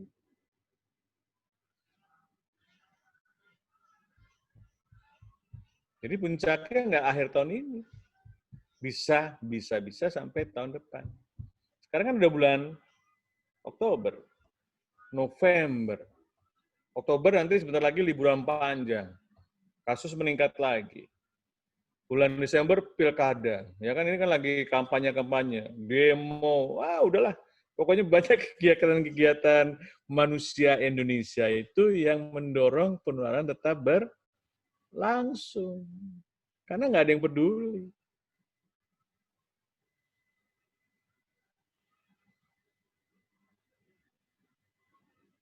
Ya, tidak peduli dalam pengertian bagaimana mencegah supaya nggak ada demo, mencegah supaya pilkadanya tidak benar-benar aman, ya kan? Saya gagal untuk mencegah pilkada supaya diundur awal tahun depan atau pertengahan tahun depan. Ya, sejak bulan April, Mei itu kan saya sering memberikan masukan-masukan ke teman-teman KPU. Teman-teman KPU-nya sih sudah mulai paham situasinya nggak menguntungkan. Tapi kan kemudian yang menetapkan kan pemerintah. Ya. Waktu rapat, wakil dari Kementerian Dalam Negeri bilang harus dilaksanakan. Nah, ya udah, kita memasuki normal baru, the new normal. Jadi, tapi nggak ngerti apa artinya new normal. Disangkanya normal, padahal risikonya luar biasa. Ya kan? Kita belum bisa mengendalikan pandemi. Saya bilang, kita ini kemungkinan belum bisa mengendalikan pandemi sampai akhir tahun. Itu bulan Maret, bulan April. Karena saya udah baca nih, kalau nggak ada perubahan strategi, saya menyampaikan solusinya seperti ini tidak didengar, ya kan, tidak dilakukan dengan baik, ya berkepanjangan. Ya, bukan berarti saya yang paling pintar, enggak. Ini dasar dari bagaimana menangani pandemi. Di dalam buku-buku teks, WHO juga mengajarkan seperti ini. Tapi Indonesia nggak ikutin WHO. Nggak tahu siapa yang diikutin. Itu yang terjadi. Makanya seharusnya kita bisa lebih baik. Bagaimana supaya lebih baik? Membangun sistem. Membangun sistem, dan nggak terlambat kok. Nggak apa-apa terlambat. Udahlah. Dulu kesalahan lama nggak apa-apa. Nggak usah diingat-ingat. Besok kita bangun sistem. Ayo, kita bangun sistem. Kita kendalikan pandemi ini. Tapi yang benar, konsisten. Sehingga tahun depan kita akan lebih bisa mengatasi pandemi. Ya kan butuh waktu. Ya, nggak ada magic. 2 minggu ya, 2 minggu turun. Nggak mungkin lah. Bagaimana bisa membuat kasus 2 minggu turun? Ya kan, nggak realistis tuh. Ya kan, jadi saya juga bingung. Disuruh 2 minggu, disuruh sebulan. Ya nggak mungkin. Karena kita startnya dari salah. Kalau startnya benar bulan Maret, sekarang sudah jauh lebih baik. Testing aja kita masih keleleran kayak gini. Ya kan? Bahasa Jawanya itu kayak gitu. Masih belum tercapai gitu kan. Kalau saya marahin anak saya kan suka kayak gitu. Ya kan? Jadi masih belum dalam the right track. We are not on the right track. We are still in the wrong pathway. And even worse, if we believe the only vaccine, the best solution. No way. The best solution is still surveillance, perubahan perilaku 3M. Nah, nanti pelengkapnya adalah vaksin. Nah, vaksin kita berusaha mengakhiri. Nah, ini konsep vaksin itu adalah untuk mengakhiri. Yang penting sekarang mengendalikan dulu. Kendalikan, diakhiri. Kendalikan dulu, diakhiri. Kira-kira gitu, teman-teman semua. Jadi sekarang saya buka pertanyaan. Siapa yang mau bertanya, bebas. Mudah-mudahan saya nggak bisa jawab. Kalau saya nggak bisa jawab, mohon maaf ya. Tapi kalau nggak bisa jawab, saya bilang nggak bisa jawab gitu. Ya kan? Berarti pertanyaannya bagus banget ya Pak, kalau sampai nggak bisa jawab Pak. Oh iya, makanya. Baik Pak, Ayo. ini udah ada banyak pertanyaan Pak. Salah satunya adalah masalah tadi Pak. Sekali lagi kan vaksin beberapa kali digemborkan seolah-olah menjadi end game solution dari pandemi ini gitu. Nah, apa sih Pak yang harus dilakukan oleh masyarakat nanti ketika vaksin itu misalnya benar-benar ada, misalnya tahun depan gitu. Apa Pak yang harus dilakukan? Utamanya jika dipaksa untuk pakai vaksin, padahal belum jelas efektivitas vaksin seperti apa. Nah, ini pertanyaan dari Asyari Sutrisno, Pak. Ya kalau belum jelas terserah kalian. Mau nggak divaksinasi? Ya kan, saya nggak bisa maksa juga kan. Ya kan, jadi apa harus bikin perpu? Ya, peraturan pemerintah yang vaksin COVID-19 wajib. Ayo, kan nggak mungkin. Ya kan, karena kan belum pernah di dalam Undang-Undang Dasar itu atau dalam Undang-Undang Karantina seperti itu. Ya bisa saja, mungkin aja. Ya, tapi kan tidak produktif. Ya, yang penting kita harus memilih, ya kan, vaksin yang terbaik untuk bangsa Indonesia. Apa yang terbaik? Yang pertama harus aman. Tidak ada efek samping. Ya, itu efek samping merugikan ya. Kalau efek sampingnya cuma demam-demam gitu, ya nggak apa-apa lah, gitu kan. Tapi kalau merugikan, timbul penyakit lain, karena yang divaksin kan orang sehat. Ya kan, begitu divaksin ada gejala lain, ya kan, jadi nggak bermanfaat, ya kan. Dan kemudian harus dievaluasi dengan baik secara saintifik. Berapa efektivitasnya? Berapa kemampuan melindunginya?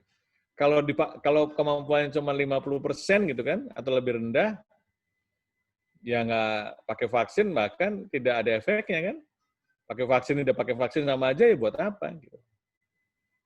Ya, harus ada efek vaksin memberikan efek perlindungan. Jadi nanti makanya harus pakai ilmu. Ya kan, untuk pengembangan vaksin aja nggak mudah loh. Nggak mudah. Kemudian mengevaluasinya juga tidak mudah. Ya kan? Itu fase klinikal fase 1, fase 2, itu mencari efek apakah ada reaksi imun nggak? Oh ya, imun. Kemudian kita cari dosisnya di fase 2, berapa kali kita sebaiknya untuk mencapai imunitas yang diharapkan mampu melindungi. Kemudian masih dicek lagi di fase 3. Apakah benar-benar mempunyai efektif. Ya kan? Dan itu yang paling susah itu di fase 3. Karena banyak, sekarang udah 9 atau 10 kandidat vaksinnya. Ini kita belum punya vaksin loh. Ya, namanya masih calon. Semuanya calon. Kalau orang tuh bilang kayak Mas siapa tadi itu? Iswanto ya tadi. Siapa namanya sih? Mas siapa tadi yang dari lapor COVID? Mas Awan ya, Pak. Mas Awan ya? Ikhwan. Mas Awan. Mas Ikhwan. Mas Ikhwan itu masih jomblo? Udah punya pacar, Pak, kayaknya, Pak. Sudah punya, Pak. Iya, kan Alhamdulillah. Iya, itu masih calon istri kan? Belum Ya. punya calon istri itu mungkin Mas Awan tuh punya 10 fase 3 ini. 10 calon istri. Betul. Atau 3 lah ya, 3 ya. Mungkin ya 3 gitu kan. Susah itu. Nggak mungkin milih ketiganya. Kayak gitulah. Jadi kita harus memilih yang terbaik kan Mas Awan ya? Betul, Pak. Betul. Gitu ya, terbaik. Tadi kalau vaksin juga gitu. Yang terbaik. Nah, ini yang membingungkan saya juga gitu loh. Dari Tiongkok beli 3, semuanya dibeli semua. Aduh, gitu kan bingung nih. Nanti gimana gitu kan. Nah, itu vaksinnya beda-beda. Efektivitasnya beda-beda. Dan semuanya masih calon loh. Tadi kayak masih calon, masih pacar gitu, masih calon. Jadi masih harus dievaluasi lagi di fase 3 ini. Ya kan? Nah, itu evaluasinya harus benar-benar scientific base, nggak mudah. Ya, banyak yang lolos juga. Bahkan yang sudah lolos pun tidak langsung bisa diterima. Ya, misalnya vaksin demam berdarah, itu udah lolos fase 3. Diuji coba di Indonesia, di banyak negara juga. Ya, Indonesia itu di Kota Jakarta, Bandung, Jawa Tengah, atau Jogja saya lupa, dan juga di Bali. Ya, jadi multi site ya. Udah lolos, sudah ternyata yang dapat vaksin bisa mengurangi risiko kematian daripada demam berdarah. Kemudian begitu diperluas masuk fase 4 pada penduduk yang lebih besar, ya kan ada reaksi yang tidak diharapkan. Ya ditarik lagi, nggak boleh lagi diberikan, di stop. Jadi seperti itu. Jadi memang problemnya adalah bagaimana mendapatkan vaksin yang betul-betul baik. Ya, baik dalam pengertian aman dan efektif. Karena kita ingin menekan penularan. Kalau masker sudah terbukti aman dan efektif. Jadi saya punya gambar, saya megang masker, saya bilang masker adalah vaksin terbaik saat ini. Nah, gitu. Jadi jangan beralih ke lain hati dulu, pakai masker dulu. Ya kan? Sambil menunggu vaksin tetap pakai masker terus ya, Pak. Ya jangan nunggu vaksin, nanti pakai waktu ada vaksin pun. Betul. Harus tetap pakai masker. Betul. Sampai semua sebagian besar penduduk berhasil divaksinasi dan memberikan efek yang tadi kita sebut sebagai herd immunity. Betul, Pak. Siap, setuju dengan Pak Pandu. Ada pertanyaan selanjutnya, Pak, dari Anissa OP. Pak Pandu, ingin tahu pendapat Bapak tentang Raperda penanggulangan COVID-19 yang akan mengatur sanksi 5 juta jika ada warga Jakarta yang menolak menjalani rapid test maupun swab test atau tes PCR. Terima kasih. Oh iya. Kita tuh sedangnya menghukum orang. Ya kan? Harusnya perdanya itu bilang, kalau pemerintah tidak melakukan edukasi yang masif, maka pemerintah juga bisa dikenakan penalti. Ya jangan rakyatnya terus yang dikejar-kejar, ya kan, nggak mau suap. Ya diedukasi dulu, gunanya apa. Orang dia nggak ngerti, ngapain hidung saya dicolok-colok, gitu kan. Apalagi dia bilang, sebulan yang lalu dicolok kok. Dia nggak ngerti. Nah, jadi edukasi dulu. Jadi kalau saya yang jadi anggota DPR atau DPRD ya itu, harus ada pasal lain. Kalau pemerintah daerah tidak melakukan program edukasi yang masif dan menjangkau, membuat masyarakat memahami, maka dikenakan sanksi. Gitu, nggak tahu sanksinya apa ya. Sama-sama gitu.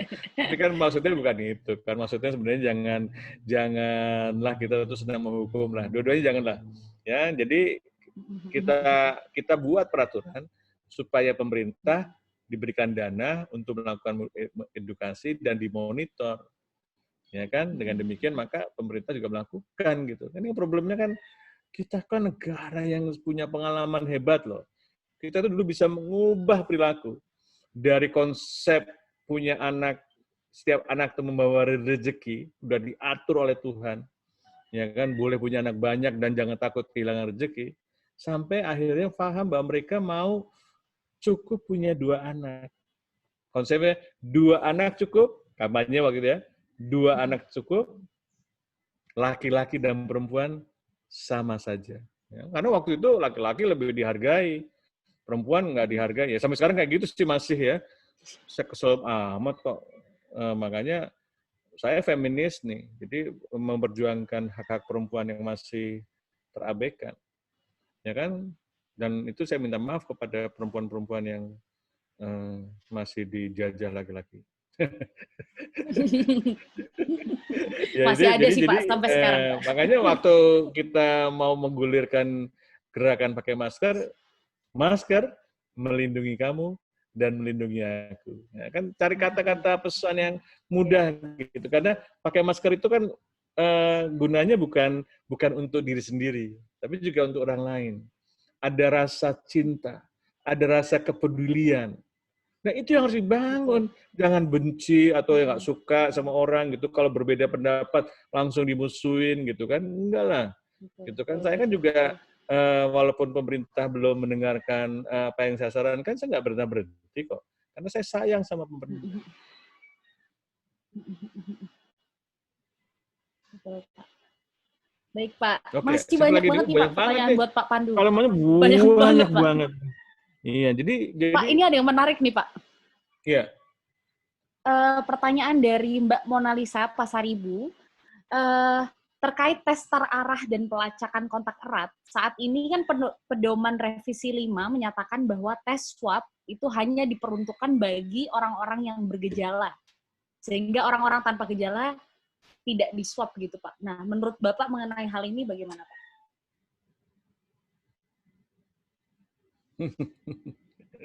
Ya, jadi mungkin kenapa sih membatasi diri ya? Kalau saya tuh membuat pedoman, setiap orang yang suspek harus dites. Nah, gitu kan? Jadi jangan dibatasi. Nah, makanya sekarang saya bikin gerakan baru nih. Di launching hari ini atau minggu ini, pokoknya teman-teman, bukan saya aja ya, teman-teman nih, bikin gerakan inisiasi tes antigen. Ya, jadi tes antigen itu mengatasi kekurangan daripada tes swab PCR. Ini kok swab juga, tapi dengan antigen. Jadi antigen itu bagian dari virus, bukan antibody. Kalau antibody tinggalkan untuk hal lain. Antibody itu untuk mengukur tingkat riwayat infeksi.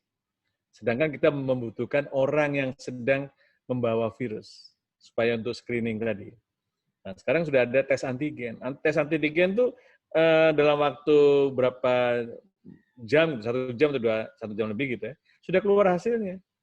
Ya kan? Jadi cepat sekali begitu keluar hasilnya ketahuan dia membawa virus. Dan itu fase yang sangat infeksius, yang sangat mudah menularkan. Jadi setiap kontak erat, ya kan, kita ngobrol sama orang yang sudah terkonfirmasi positif, kemudian kita tes lagi, dia sudah tertular belum? Kalau tertular, kita harus isolasi supaya tidak menularkan pada keluarganya. Jadi tes itu untuk melindungi dia dan keluarganya. Ya kan? Jadi konsepnya tes itu kalau sudah positif jangan dibiarkan isolasi mandiri. Problemnya di pedoman Kemenkes juga diizinkan isolasi mandiri. Ada pedomannya, begini ngaturnya. Di atas kertas bagus banget. Ada gambarnya, wah macam-macam. Tapi kan kenyataannya nggak mungkin. Sehingga klaster rumah tangga itu banyak sekali. Kalau kita lihat sejarahnya, kasus satu keluarga tadi, yang pertama yang dilaporkan oleh Pak Presiden pertama itu, kasus nomor 1, nomor 2, nomor 3, itu seorang perempuan, anggap aja remaja ya, remaja, terus nomor 2 itu ibunya, nomor 3 itu kakaknya.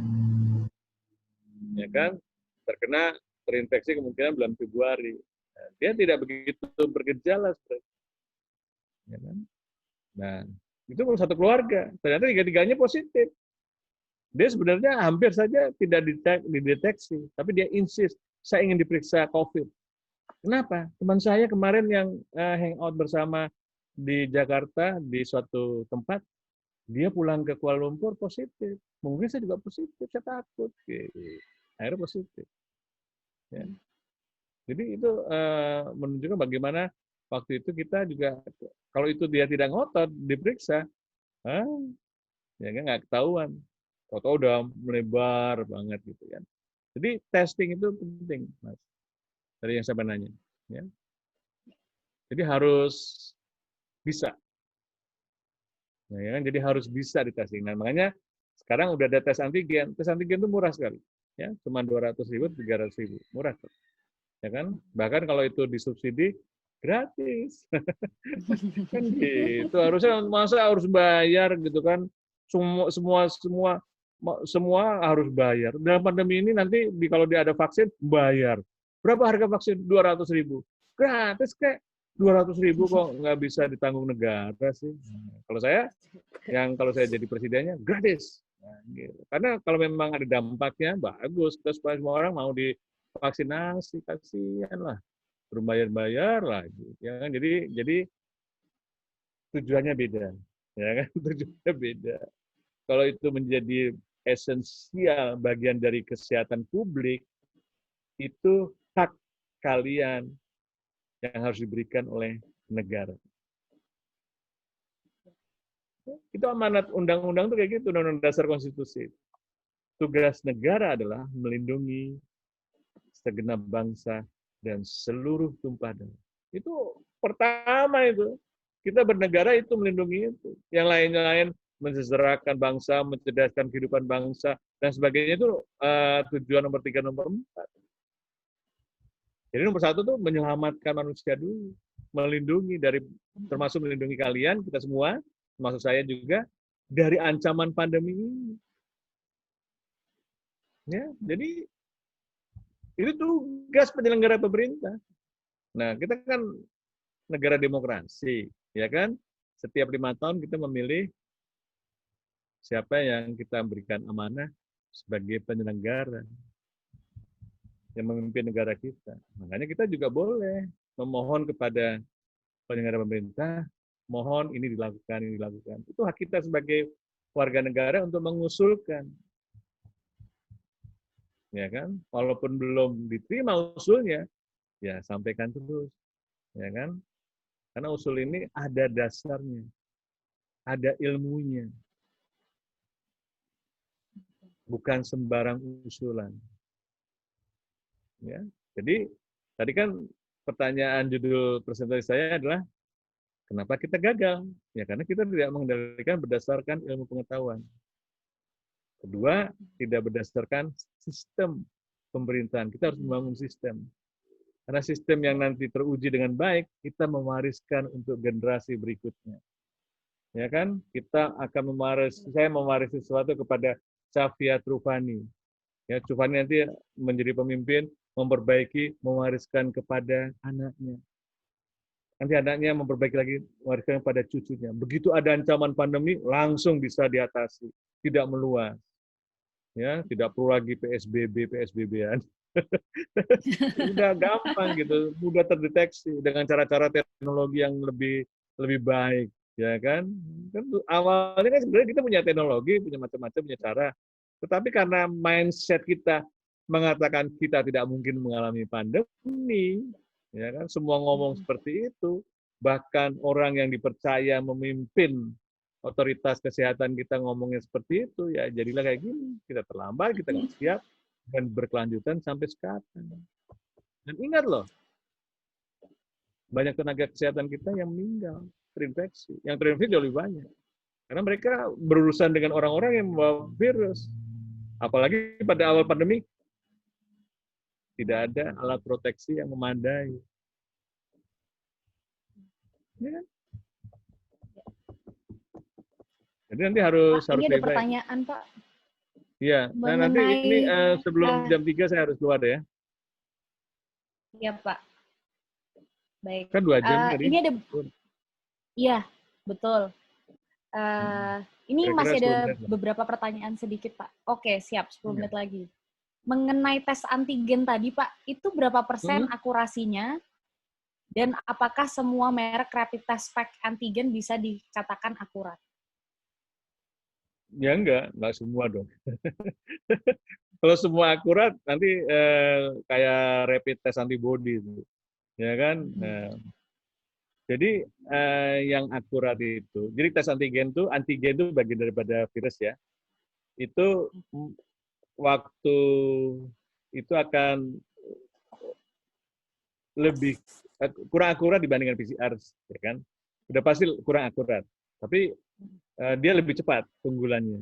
Dan dia mampu mendeteksi ketika virusnya banyak. Ketika virusnya banyak itu artinya cukup banyak untuk mampu menginfeksi orang lain. Nah, itu keunggulannya. Ya, jadi keunggulannya segitu. Walaupun kurang akurat, tapi kalau memang dia positif, positifnya benar gitu. Dan tentu tidak semua kemampuannya sama. Nah, itu harus dievaluasi, artinya sudah di-approve oleh Kementerian Kesehatan. Jadi tugas Kementerian Kesehatan itu melakukan regulasi. Regulasi yang boleh beredar adalah tes-tes antigen atau tes-tes PCR yang akurasinya bisa dipercaya. Ya kan? Sama juga nanti bahwa Kementerian Kesehatan harus bisa menjamin, ya kan, bahwa vaksin yang akan diberikan pada penduduk Indonesia harus aman. Itu tidak bisa ditawar-tawar dan efektif. Jadi regulator harus mengevaluasi, harus punya kemampuan mengevaluasi. Apakah ngajak orang lain atau sebagainya, ya itu emang harus kayak gitu. Karena tugas negara adalah melindungi, ya termasuk pelayanan testing. Tadi kan PCR dulu 900.000. Lu kok menetapkan harga sih? Jangan menetapkan harga, membuat sistem tes. Nah, supaya orang juga jangan mencari keuntungan di tengah pandemi ini. Ya kan, 900.000. Kalau tidak disubsidi pemerintah. Kalau disubsidi cuma 200.000 atau 300.000. Ya kan, artinya kan kenapa? Tidak disubsidi semua.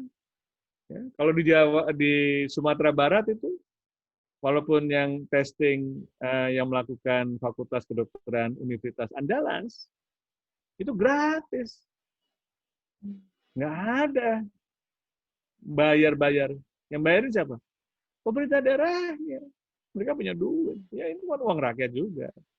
Ya uang publik gitu. Jadi bisa sebenarnya. Ya. Nah, ini yang menurut saya sebenarnya kita tuh punya uang, punya dana, tapi kita nggak punya rencana. Jadi uang kita nggak tahu untuk apa. Dan karena nggak punya rencana, jadi usaha kita untuk mengendalikan pandemi tidak fokus pada kegiatan-kegiatan yang memberikan dampak untuk mengendalikan pandemi. Ya, jadi kuncinya di situ. Kenapa kita belum berhasil? Apakah masih ada waktu? Masih. Karena pandemi ini panjang, kan saya bilang sampai 5 tahun mungkin bisa terjadi. Jangan sampai 5 tahun, capek saya. Ya, maksudnya tiap hari ngomong kayak gini terus. Ya kan? Ya kan? Ngomongin surveillance terus. Ya, karena tiap hari saya juga dari dulu membangun surveillance.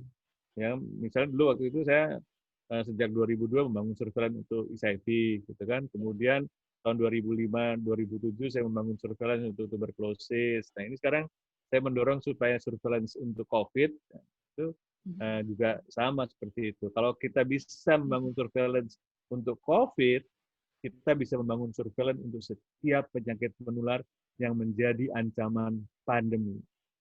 Sehingga kita mewariskan kepada Cufani, cucunya Cufani, gitu kan, cucunya Cavia Trufani, itu kayak makanan namanya, Truffle.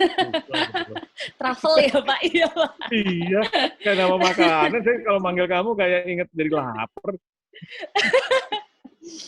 Ya kan, jadi kita mempunyai legacy lah, ya kan, legacy bahwa generasi 2020 ini kan, ya, saya kan walaupun generasinya, tahu kan saya masih hidup di tahun 2020 ini, mewariskan sistem kepada generasi tahun 2040 misalnya, atau 2030, Ketika ada pandemi baru, bisa diatasi dengan mudah. Ya, mungkin tidak dari 2003 ke 2007 kan 17 tahun. Mungkin lebih, setiap 10 tahun mungkin bisa lebih. Mungkin setiap 5 tahun akan ada ancaman penyakit yang bisa mewabah. Ya kan? Kalau kita bisa konten, kita bisa kurung supaya tidak meluas, tidak jadi pandemi kan? Outbreak itu selalu terjadi. Ya, jadi kita membangun sistem lah. Karena sistem itu yang kita bisa wariskan kepada generasi mendatang. Bahwa bangsa Indonesia adalah bangsa yang besar, bisa mengendalikan pandemi pada saat awal, supaya tidak meluas. Betul. Itu Betul, dong. Pak. Biar kayak Vietnam dan Thailand ya, Pak ya? Oh iya, saya bulan Januari itu ke Thailand. Di sana itu waktu itu saya ke rumah sakit provinsi, lagi ada pelatihan tenaga kesehatan ya untuk menyiapkan pandemi. Wah, luar biasa dilatih bagaimana pakai hazmat. Saya bilang, wah, ini kelihatannya serius nih ya, gitu. Beneran. Dan yang paling penting adalah sistem public health kita, sistem kesehatan masyarakat itu harus dibangun benar. Jadi puskesmas itu harus berfungsi. Ya, di sana tuh primary health care-nya jalan, ada klinik untuk melayani primary health care, ada yang public health-nya. Nah, jalan itu public health-nya nggak ngurusin orang sakit, tapi ngurusin bagaimana promosi, bagaimana pencegahan, bagaimana ini. Yang ngurusin orang sakit kliniknya.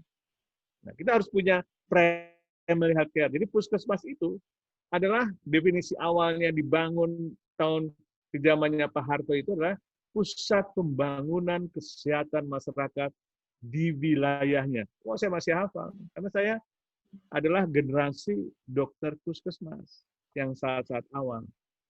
Jadi SK saya sebagai pertama tuh SK ditempatkan di Sumatera, ya kan? Menjadi dokter puskesmas selama 4 tahun lebih.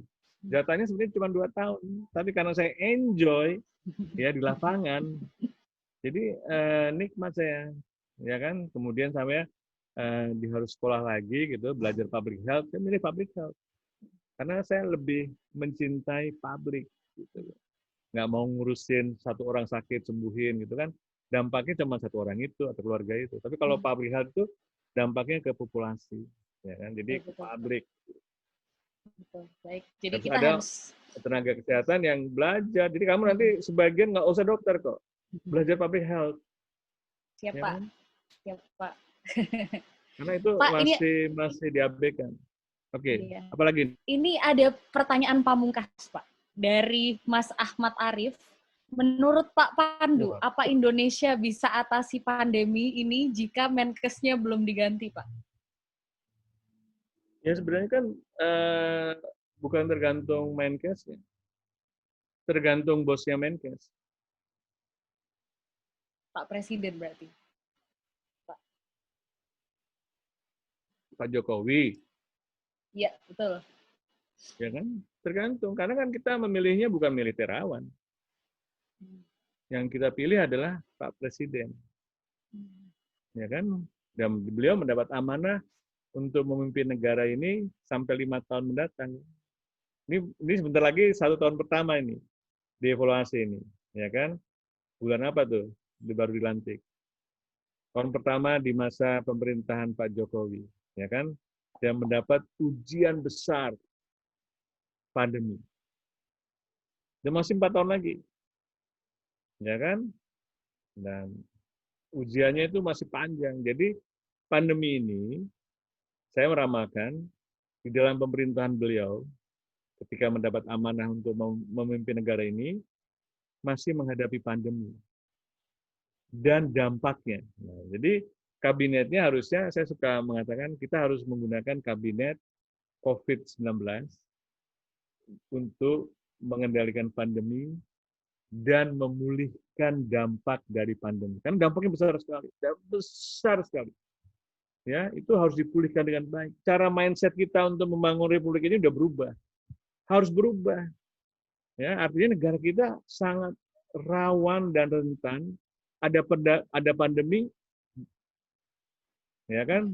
Tidak siap gitu, bingung. Jadi kita harus membangun nih selama 4 tahun depan tuh. Ya. Makanya saya berdialognya tidak dengan Pak Terawan. Saya berdialognya langsung dengan Pak Jokowi. Jadi kalau lihat Twitter saya itu Pak Jokowi, dan saya tahu Pak Terawan juga nggak punya Twitter. Ya kan? Jadi nggak bisa berkomunikasi. Kan beliau presiden saya yang saya cintai, gitu kan? Karena Betul. kenapa saya selalu memberi masukan kepada Pak Jokowi? Karena dia presiden saya yang saya cintai. Dan saya masih punya harapan besar bahwa beliau akan bisa memimpin negara ini untuk mengendalikan pandemi dan memulihkan dampaknya. Jangan pesimis, kita harus optimis, ya kan? Ya. Jadi optimis. Betul, Karena betul, optimis betul. itu yang menjadikan kita punya alasan untuk hidup. Ketika kita bangun pagi, ya setiap hari, kita harus punya cita-cita. Saya ingin melakukan sesuatu ini. Nah, kayak gitu, jadi optimis dibangun setiap hari. Ya, kita harus punya mimpi. Mimpi saya dulu tuh sebelum pandemi, mimpi saya itu cuma satu, apa? Bisa menghilangkan tuberkulosis di Indonesia. Saya bilang sama gitu, sama teman-teman. Saya ingin membantu supaya tuberkulosis hilang di Indonesia. Sekarang dapat tugas baru, saya ingin pandemi ini kita bisa atasi. Terkendali dan bisa membangun sistem penanganan pandemi yang baik untuk negara ini dan kita bisa wariskan untuk generasi-generasi mendatang. Nah, itu aja. Nggak usah jadi orang terkenal, jadi orang kaya, nggak penting. Nggak dibawa ke mati kok. Baik, siap. Terima kasih banyak Pak Pandu atas materinya hari ini. Meskipun hari ini kita membicarakan banyak tentang hal-hal yang masih kurang di Indonesia, tapi hal ini sebenarnya dilandasi oleh rasa cinta dan rasa sayang dan rasa optimis bahwa sebetulnya Cinta Indonesia negara. betul, betul. Dan itu karena kita optimis bahwa semuanya itu masih bisa diperbaiki sehingga at some point suatu hari semoga dekat-dekat dari sekarang pandemi ini bisa diatasi dengan baik. Besok ya Dok, Pak, semoga pandemi ini bisa diatasi. Kalau hari ini belum berhasil, besok harus bisa berhasil. Tiap hari gitu. Siap, siap. Jadi semoga besok Indonesia berhasil tangani pandemi COVID-19. Iya. Baik, kalau begitu Pak Pandu ini, maaf kita sudah lebih dari 10 menit, tapi mungkin kita boleh foto sebentar ya Pak ya? Oh boleh, boleh. Boleh, oke teman-teman boleh dinyalakan videonya dan mungkin teman panitia boleh bantukan untuk screenshot ya. Ayo kita foto bersama. Kapan lagi nih foto? Irma. Nah,